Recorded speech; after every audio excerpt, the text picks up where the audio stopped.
మీరు కొత్తగా business start చేయాలనుకుంటున్నారా? మార్చ్ 16-17 హైటెక్స్ లో ఫ్రాన్సెస్ ఇండియా బిగ్గెస్ట్ ఫ్రో ఎక్స్పో. హాస్పిటల్లో ఉన్న వాళ్ళకి చాలా ఫాస్ట్గా రియాక్ట్ అవుతారు, మీరు చాలా ఫాస్ట్గా సేవ్ అందిస్తారు.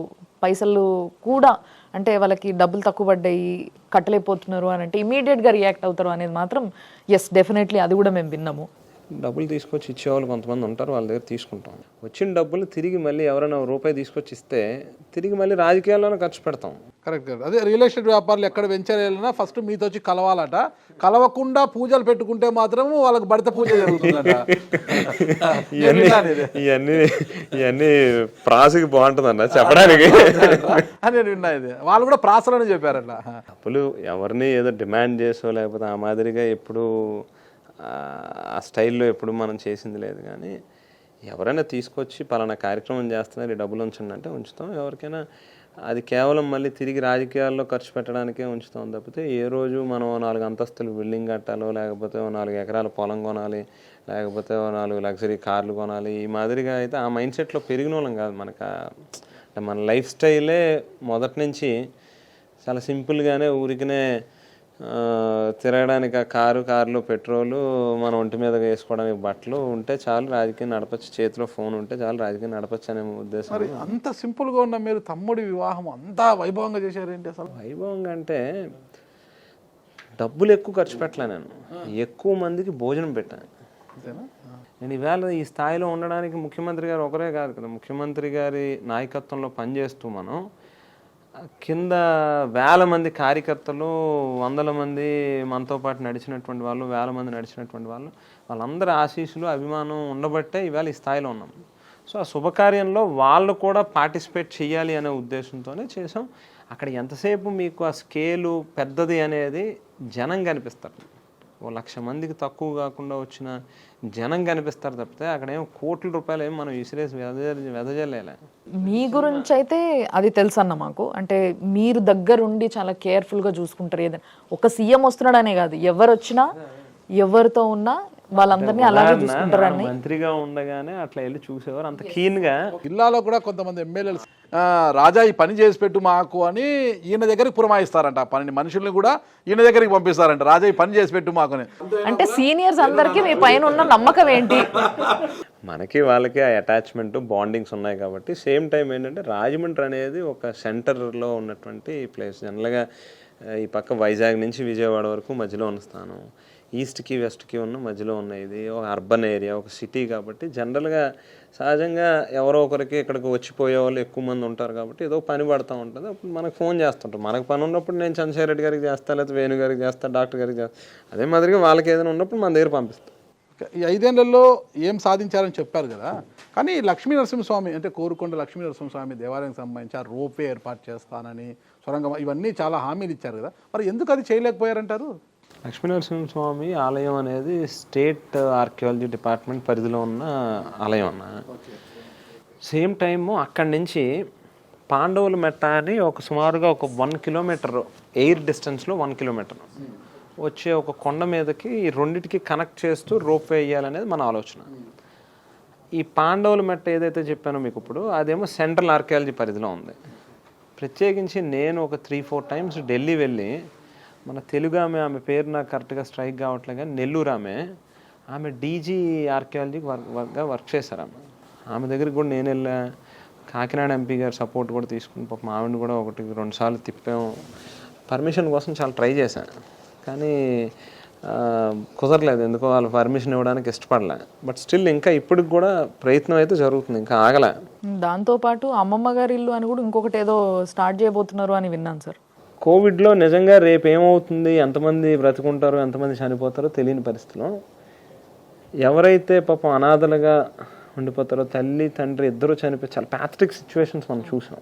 ఆ సందర్భంలోనే బోత్ మదర్ అండ్ ఫాదర్ చనిపోయినటువంటి వాళ్ళు, వాళ్ళ పిల్లలు ఎవరైతే ఉంటారో వాళ్ళ కోసం అమ్మమ్మ గారి ఇల్లు, అంటే అమ్మమ్మ అంటే మేము అమ్మమ్మ దగ్గర ఆవిడ దగ్గర పెరిగాము. ఆమె పేరు మీద ఈ ఒక ఆర్ఫన్ ఒకటి హోమ్ నడపాలి అని చెప్పి ఒక ఆలోచన. సో దాన్ని ఇంకా రియలైజ్ చేయాలి, జరుగుతూ ఉంది ఆ ప్రక్రియ, తొందరలో అవుతుంది డెఫినెట్గా. ఇంత మంచి ఆలోచన, మంచి కార్యక్రమాలు చేశారు కదా.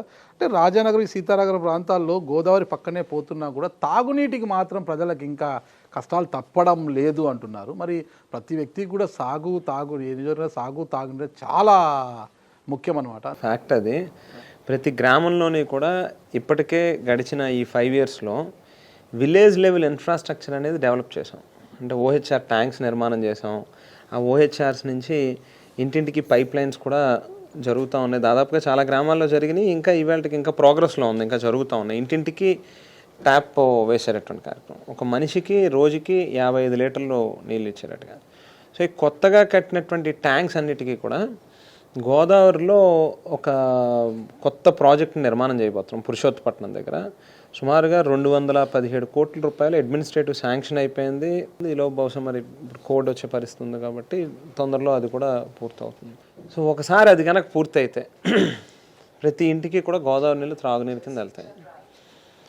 పూర్వం నాన్నగారు ఉండగా సుమారుగా ఒక 65 కోట్ల రూపాయలతో ఒక బొమ్మూరు ప్రాజెక్ట్ అని అప్పుడు కడియం నియోజకవర్గం ఉండగా రాజానగరం మండలంలో ఉన్నటువంటి అన్ని విలేజెస్కి ఇచ్చేటట్టుగా ఒక ప్రాజెక్ట్ని డిజైన్ చేశారు.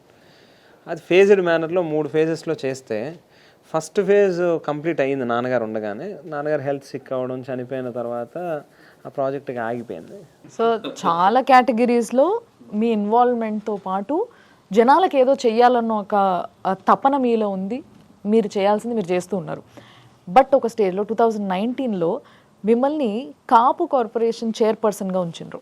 సో అప్పుడు మీరు అట్లా ఉన్నప్పుడు కాపులకు మీరు చేసింది ఏంటి అని అడిగితే ఏం చెప్తారు? నేను కార్పొరేషన్ చైర్మన్గా బాధ్యతలు తీసుకున్న తర్వాత ఎలక్షన్లలో ఏదైతే అనౌన్స్ చేయనటువంటి కాపు నేస్తం పథకం 45 సంవత్సరాల నుండి 60 ఏళ్ళు మధ్యలో ఉన్నటువంటి కాపు మహిళలకి ఒక్కొక్కరికి ఏడాదికి 15,000 రూపాయలు చొప్పున దాదాపుగా రాష్ట్రం మొత్తం మీద 3,50,000 మందికి పైచిలుగా నేరుగా వాళ్ళ అకౌంట్లో డబ్బులు వేయడం జరిగింది. జనరల్గా ఏంటంటే కాపులు ఫ్యామిలీస్లోంచి జనరల్గా ఆడవాళ్ళు బయటకు రారు, వచ్చిన ఇంకొకరి దగ్గరికి వెళ్ళి మాకు స్కీమ్ కావాలి అని చెప్పని అడగరు. అటువంటిది వాలంటీర్ వ్యవస్థ, సచివాలయం వ్యవస్థతో 3,50,000 మంది దాదాపుగా ఐడెంటిఫై చేయడం, వాళ్ళ అకౌంట్లో కాపులు అడగంది మీరు ఇచ్చినట్టుగా మీరు చెప్తున్నారు. కానీ కాపుల రిజర్వేషన్ ముచ్చటకు వచ్చేసరికి మాత్రం జగన్ గారు కరాఖండ్గా చెప్పారు అది కుదరని పని అని. అది జరగదు అనేది ఆయన చెప్పింది ఏంటి, సెంట్రల్ గవర్నమెంట్ పరిధిలో ఉన్నటువంటి అంశం. నా నుంచి బీసీలకి ఎక్కడా కూడా నష్టం జరగకుండా కాపులకి మేలు చేయడానికి ఆ రిజర్వేషన్ అంశంలో నేను కూడా మీకు సహకరిస్తాను, బట్ పూర్తిగా ఇది చేసేస్తాను అని చెప్పి అయితే నేను చెప్పను అని చెప్పి నేను అన్నది. జరుగుతుందా జరగదా అనేది అది మనం నిర్ణయించాల్సింది కాదు, అది కేంద్ర ప్రభుత్వం తీసుకోవాల్సింది అనేది సీఎం గారు చెప్తుంది. సో అది దానికి మన ప్రయత్నం ఉంటుంది కదన్నా. మన డెఫినెట్లీ మనకు కావాల్సింది మనం అడిగి తీసుకోవాలి. చంద్రబాబు నాయుడు గారు ఉన్నంతకాలం కాపుల్ని ఏడిపించాడు, వెళ్తూ వెళ్తూ కూడా పోతూ కూడా మళ్ళీ ఏడిపించే కార్యక్రమం చేశాడు. ఎట్లా అనంటే ఏదైతే కేంద్ర ప్రభుత్వం ఈ ఎకనామికలీ బ్యాక్వర్డ్ క్లాసెస్ వాళ్ళకి పెట్టినటువంటి రిజర్వేషన్ 10% ఉందో, ఒక పక్కనేమో అసెంబ్లీలో కాపులకి 5% అందులో రిజర్వేషన్ కావాలి అని చెప్పి తీర్మానం చేస్తూ ఒకటి పంపించాడు. మరో పక్కనేమో అది సంబంధం లేకుండా మళ్ళీ ఇంకొక అసెంబ్లీలో వేరే ఇంకొక తీర్మానం చేసి ఒకటి పంపించాడు. సో కేంద్ర ప్రభుత్వం మనల్ని ఏమని అడిగిందనంటే, నీకు ఇందులో ఈ 5% కావాలన్నా లేకపోతే నువ్వు వేరేగా అడుగుతున్నావా, ఏది అడుగుతున్నావో క్లారిటీ ఇవ్వు అని చెప్పి రాష్ట్ర ప్రభుత్వానికి ఒక లెటర్ రాసింది. ఆ లెటర్ని బయటికి రానివ్వకుండా కప్పిపూస్తూ ఎలక్షన్ నడిపేశాడు చంద్రబాబు నాయుడు గారు. ఇదే క్రమంలో కోర్టులో కొన్ని కేసులు పడినాయి. ఎప్పుడైతే కోర్టు పరిధిలోకి వెళ్ళిపోయిందో ఇక అక్కడి నుంచి మన రాష్ట్ర ప్రభుత్వం పూర్తిగా ఇన్వాల్వ్ అయ్యి ఈ రకంగా చేయాలి అని చెప్పి నిర్ణయం తీసుకునే పరిస్థితులు లేదు. కోర్టు డెసిషన్ రావాలి ఇంకా. సో కాపుల విషయంలో చంద్రబాబు గారు చాలా అన్యాయం చేసిండ్రు అంటారు మీరు. 100% చేశారు. అట్లాంటి కాపు అయిన పవన్ కళ్యాణ్ గారు ఆయనతో ఎందుకు పొత్తు పెట్టుకున్నారంటారు మరి? అదే కదా ఇప్పుడు అందరూ అడుగుతుంది, అదే కదా. ఇప్పుడు పవన్ కళ్యాణ్ గారు ఒక రాజకీయ పార్టీ పెట్టినప్పుడు ఆయనకి నేను ముఖ్యమంత్రి అవ్వాలి, నా జనసేన పార్టీ అధికారంలోకి రావాలి, నేను ప్రభుత్వాన్ని ఏర్పాటు చేయాలి అనే సంకల్పం ఆయనలో ఉండాలి. ఈవేళ మళ్ళీ తిరిగి ఏ కారణంతో అసలు చంద్రబాబు నాయుడు గారితో కలవాల్సి వచ్చిందనేది మన ప్రశ్న.